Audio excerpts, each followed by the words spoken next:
प्रभो श्रीराम भक्त संकट मचन पवन सुत पंचमुखी हनुमान देवाय नमो नमः। दीपं यदि परम ब्रह्म दीपं यदि जनार्दन दीपहरतु मे पाप पूजा दीप नमस्तुते। प्रभो पंचमुखी हनुमान देवाय नमो नमः।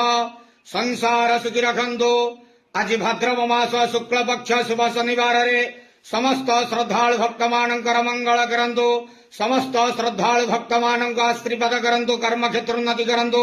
ग्रहरिष्ट खंडन करंतु। जगतर मंगल करंतु। विश्वर कल्याण करंतु। आपणकर नाम प्रकाश करंतु।